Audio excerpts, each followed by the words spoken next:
दोस्तों नमस्कार, मैं राज कपूर। आप देख रहे हैं खबर दस्तक।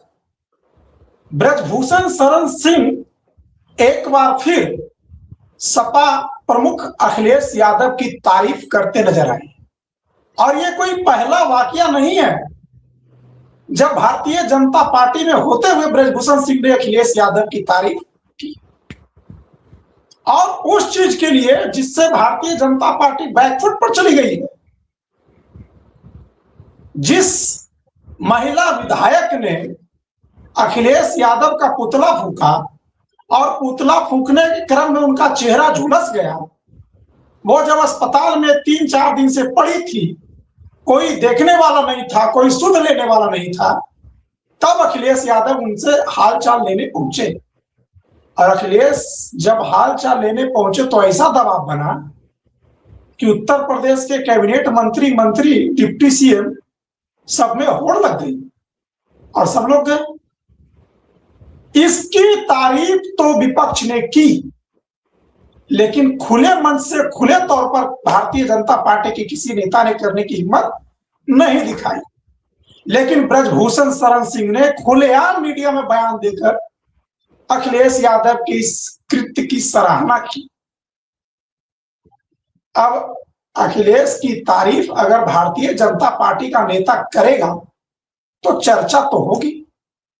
तो ब्रजभूषण शरण सिंह ने जैसे ही अखिलेश यादव की तारीफ की, सियासी गलियारों में चर्चा चलने लगी कि क्या ब्रजभूषण शरण सिंह हवा का रुख भांप रहे हैं और इस हवा की रुख को देखते हुए भारतीय जनता पार्टी छोड़कर सपा में शामिल हो सकते हैं क्या? ये एक मैं कयास बता रहा हूं, जो परसेप्शन चल रहा है, या जो कह सकते हैं कि लोग अनुमान लगा रहे हैं, अंदाज लगा रहे हैं। सच क्या है मुझे नहीं पता, लेकिन आखिर ये हवा क्यों चल रही है और लोग इस तरह की बातें क्यों कर रहे हैं, इसे डिटेल में समझने के लिए हम आलोक पाठक सर के पास चलते हैं। सर, ये ब्रजभूषण शरण सिंह द्वारा अखिलेश यादव की तारीफ करना और मीडिया में एक चर्चा चलना कि क्या वो भारतीय जनता पार्टी छोड़कर सपा में शामिल हो सकते हैं, इस बात में कितना दम है, कितना बल है और इसके पीछे क्या कारण हो सकते हैं? देखिए, इसमें बहुत ज्यादा दिमाग लगाने की जरूरत ही नहीं है। अच्छा, ब्रजभूषण शरण सिंह मौसम वैज्ञानिक हैं।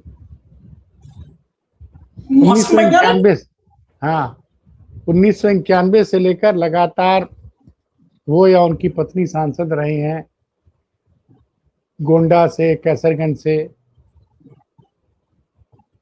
और एक बार वो 2009 में जब उनको पता था कि भारतीय जनता पार्टी की स्थिति कमजोर है, तो भाजपा छोड़ के सपा में ज्वाइन किए थे और सपा से सांसद का चुनाव लड़े थे, चुनाव भी जीते थे। फिर 2014 चुनाव के 6 महीने पहले उनको लग गया कि भाजपा की लहर आ रही है, तो उन्होंने सपा छोड़ के भाजपा ज्वाइन कर ली थी। और जब उनके खिलाफ 2023 में जबरदस्त एक कैंपेन चली, तमाम महिला पहलवानों ने आरोप लगाया कि उन्होंने शोषण किया, एक नाबालिग ने भी आरोप लगाया। उस दौरान समाजवादी पार्टी में अखिलेश यादव ने एक भी बयान ब्रजभूषण शरण सिंह के खिलाफ नहीं दिया। 2023 जनवरी से लेकर जिस दिन तक नामांकन था, जब तक ब्रजभूषण शरण सिंह के बेटे को भाजपा ने प्रत्याशी नहीं घोषित किया, तब तक चर्चा थी कि ब्रजभूषण शरण सिंह सपा के टिकट से चुनाव लड़ सकते हैं। और ब्रजभूषण शरण सिंह एक लगातार दौरा कर रहे हैं सब जगह, पिछले 1.5 साल से बहुत सक्रिय हैं। कुछ लोग तो कहते हैं कि उन्होंने कुछ लोगों का कहना है कि एक बड़ा फेमस यूट्यूब चैनल आजकल चल रहा है, बहुत पॉपुलर हुआ है पिछले 5-6 महीने में। 6 महीने नहीं, आपको कहिए 7-8 महीनों में। लोग कहते हैं कि वो यूट्यूब चैनल भी उन्हीं की दिशा निर्देश पे काम कर रहा है। एक तरह से अपना मीडिया हाउस भी उन्होंने खड़ा कर लिया। अच्छा, पॉडकास्ट वाले चैनल की बात कर रहे हैं क्या? नहीं, मैं नाम नहीं बताऊंगा क्योंकि कागज पे कुछ नहीं, लेकिन लोगों का ये मानना है। अच्छा। और वो एक अपनी अलग छवि बना रहे हैं। और 2000 बिहार के चुनाव में स्टार प्रचारक नहीं थे, फिर भी वो गए एक मित्र के प्रचार करने के लिए। 2 हेलीकॉप्टर उन्होंने खरीद रखा है। और एक चीज जमीनी हकीकत जानते हैं कि उत्तर प्रदेश में दलित और पिछड़े का जब तक उनके पास जब तक वो विश्वास जीते रहेंगे, तब तक गोंडा या देवी पाटन मंडल में ब्रजभूषण शरण सिंह का राजनीतिक अस्तित्व बरकरार रहेगा। अच्छा, वो उस क्षेत्र मुसलमान, में दलित और मेरी पिछड़े बात के वो मेरी बात सुनिए। और वो हमेशा बुलडोजर चलाने का विरोध करते हैं। बुलडोजर पॉलिसी का उन्होंने हमेशा विरोध किया है। वो मुसलमानों के खिलाफ भी बहुत ज्यादा बिल्कुल नहीं बोलते हैं। वो हिंदू मुस्लिम की पॉलिटिक्स नहीं करते हैं। और वो लगातार मुलायम सिंह यादव की, अखिलेश यादव की तारीफ करते हैं। तो राजनीति में कुछ भी असंभव नहीं। कुछ लोग कह रहे हैं कि मुलाकात हो गई, बात हो गई, और मैं कह रहा हूं कि भैया अखिलेश यादव और उनके बीच में संवाद के दौर हमेशा चलते रहे हैं। और ब्रजभूषण शरण सिंह भाजपा की वजह से सांसद नहीं, उन्होंने अपनी एक जगह बनाई। भारतीय जनता पार्टी ने जिस तरह से उनका टिकट काटा, बड़े दुखी हो गए। मतलब ठीक है, भाजपा ने उनको खुश करने के लिए उनके बेटे को टिकट दे दिया, लेकिन जब महिला पहलवान उनपे आरोप लगा रही थी और वो कह रहे थे कि हरियाणा की जो लॉबी है, क्योंकि कुश्ती संघ के अध्यक्ष रहे हैं उन्होंने, देखिए जो बात, अब ब्रजभूषण शरण सिंह की बहुत सी चीजों से मैं सहमत नहीं हूं, लेकिन जो एक हरियाणा के खिलाड़ी चाहते थे कि कुश्ती में बिना ट्रायल के उनका सिलेक्शन हो जाए, मोनोपोली तोड़ी उन्होंने। तो जो अच्छा काम किया ब्रजभूषण शरण सिंह की मैं तारीफ करूंगा। तो हरियाणा के लोग कुश्ती संघ पे दोबारा कब्जा चाहते थे, उसको लेके तमाम तरह की। और एक नाबालिग के द्वारा जो आरोप लगाया गया, वो नाबालिग कोर्ट में उसने कह दिया कि भैया ये गलत मुकदमा दायर कराया गया था, वो उसने केस वापस कर दिया, बरी हो गए। बाकी जांच चल रही है। और वो जमीनी हकीकत जानते हैं। अनुपमा जायसवाल जानते हैं कहाँ की हैं? वो देवी पाटन मंडल के बहराइच से विधायक हैं, जो अच्छा, जिनका सीधा, और सुनिए, ब्रजभूषण शरण सिंह का जो प्रभाव है वो देवी पाटन मंडल में है, अंबेडकर नगर, अयोध्या मंडल में है, पूर्वांचल की कई सीटों पे उनका प्रभाव है। तो भाई हो सकता है। आप समझ में आए। सपा के पास गोंडा जिले में एक बड़े नेता हुआ करते थे, पंडित सिंह जी। पंडित सिंह जी अब रहे नहीं। अच्छा, तो हो सकता है भाई ब्रजभूषण शरण सिंह पूरा 5 साल सपा में रह चुके हैं। अच्छा, ये तो आपने बता दी जो सियासी गलियारे में चल रहा है उसके पीछे का कारण। अब एक चीज मुझे बताइए कि भारतीय जनता पार्टी के नेता तो अखिलेश यादव को गाली देते हैं कि जो जितना गाली देगा वो उतना बड़ा नेता बन जाएगा। आप ये सोचिए ना कि अनुपमा जायसवाल से मेरी बात सुन। सवाल थोड़ा सा मैं जोड़ दूं इसमें। कोई भारतीय जनता पार्टी का नेता अखिलेश यादव की आलोचना करने की तो हिम्मत करता है, लेकिन उनकी तारीफ करने की हिम्मत करते मैंने नहीं देखा। और ब्रजभूषण सिंह लगातार तारीफ पर तारीफ करते हैं। तो ब्रजभूषण शरण सिंह पर कार्रवाई क्यों नहीं होती और ब्रजभूषण सिंह क्यों लगातार तारीफ करते हैं? ये दोनों सवाल थोड़ा समझाइएगा सर। देखिए, ब्रजभूषण शरण सिंह, मैंने कहा ना कि वो उनका अपना जनाधार है। वो थोड़ा स्वाभिमानी टाइप के नेता हैं। जिसका अपना जनाधार होता है वो किसी पार्टी का, मतलब वो गुलाम नहीं होता है। और हमेशा इंडिपेंडेंट राय रखते हैं वो। मुझे याद है योगी शासन में बाढ़ आई हुई थी, बड़े बुरे हालात में गोंडा में और बलरामपुर में जी। और ब्रजभूषण शरण सिंह ने सरकार की आलोचना शुरू कर दी थी, जबकि भारतीय जनता पार्टी के सांसद थे। और डीएम साहब परेशान हो गए थे। तो और ब्रजभूषण शरण सिंह को खरा बोलने की कीमत भी चुकानी पड़ती है। कुछ लोग कहते हैं कि जो पहले पीडब्ल्यूडी वगैरह का काम उनको बहुत मिलता था, गोंडा देवी पाटन मंडल उनका काम काफी कम हो गया है क्योंकि वो चमचागिरी नहीं करते हैं। अच्छा करे भी क्यों भाजपा में? वो 1991 से भाजपा के सांसद हैं, अटल जी और अडवाणी जी के जमाने से।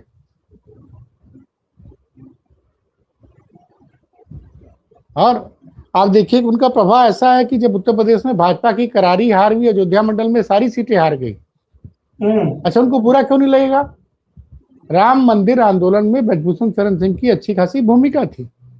जब प्राण प्रतिष्ठा का आयोजन हो रहा था उसमें उनको आमंत्रित नहीं किया गया था अयोध्या में, न उनको चुनाव में, उनको अयोध्या में चुनाव में प्रचार की ड्यूटी लगाई गई उनकी। और देवी पाटन मंडल तक उन्होंने अपने आप को सीमित रखा और देवी पाटन मंडल की 4 में से 3 लोकसभा सीट भारतीय जनता पार्टी को जिताई थी। आज भी संतों के बीच में उनकी अच्छी खासी, मतलब एक बता रहा हूं मैं कि वो हिंदू धर्म में आस्था रखते हिंदू धर्म के अनुयायी है, लेकिन मुस्लिमों के बीच भी बहुत लोकप्रिय हैं।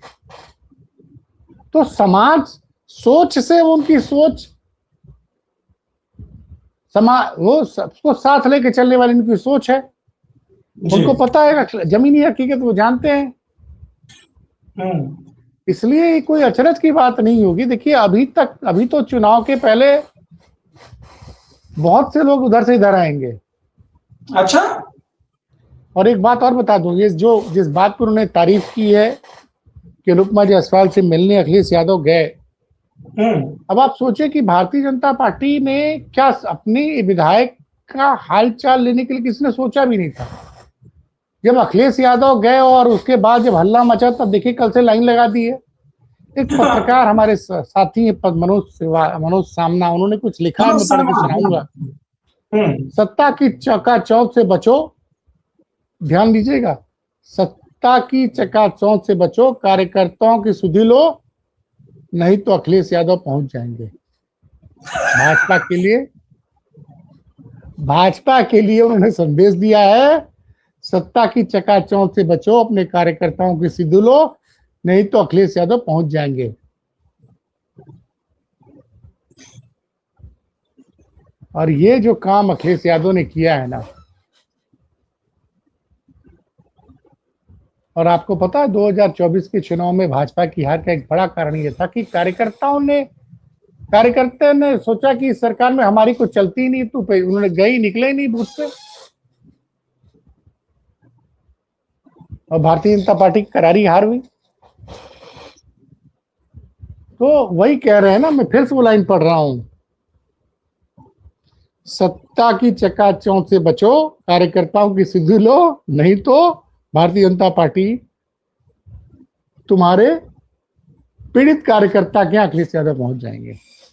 ये तो उसी टाइप की लाइन हो गई, सो जा बेटा सो जा, नहीं तो गब्बर आ जाएगा। हाँ, तो ऐसे में अब जो ब्रजभूषण शरण सिंह देखिए हकीकत जानते हैं, जो आंखें खुली रखता है, जो जमीन पे चलता है, जो जनता से जुड़ा रहता है, वो सच को स्वीकार करे। अच्छा, और सबसे बड़ी बात है कि अगर ब्रजभूषण शरण सिंह समाजवादी पार्टी में आएंगे तो इसका मतलब समझ लीजिए कि बड़ी संख्या में राजपूत समाज के तमाम बड़े नेता समाजवादी पार्टी से जुड़ेंगे। ये आप लिख के रख लीजिए, क्योंकि उत्तर प्रदेश में हर राजपूत नेता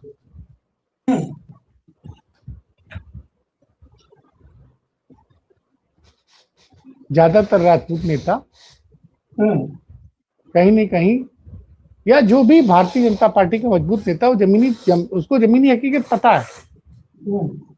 तो ये देखने वाली बात है। योगी जी के साथ नहीं रहेंगे ठाकुर नेता? देखिए, ये अब मैंने कहा ना कि नेता को सबसे पहले अपनी विधायकी चाहिए। अगर वो अपने क्षेत्र में विधायकी हार रहा है और उसको लग रहा है कि हम सपा में चले जाएं, तो क्यों नहीं जाएगा? नहीं तो फिर अखिलेश जी के पार्टी में इतने लोग कैसे समाहित होंगे? अरे आते ही रहते हैं। तो हमें भारतीय जनता पार्टी के पास 256-58 सांसद हैं, उनमें ओरिजिनल भाजपा तो 75-80 भी नहीं है।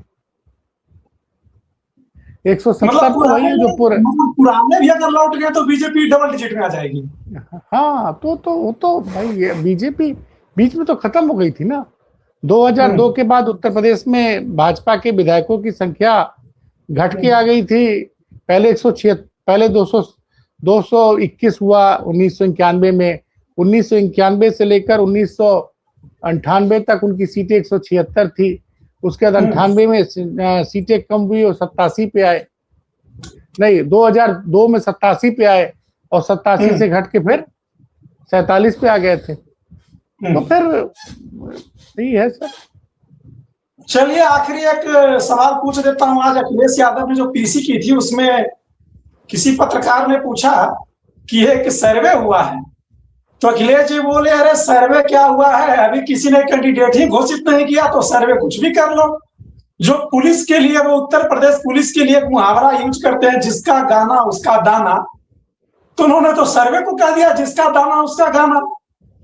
तो क्या ये सच में, अगर अभी तक कैंडिडेट घोषित नहीं हुआ है तो इस सर्वे को मतलब कि मान लिया जाए कि किसी को खुश करने के लिए किया है?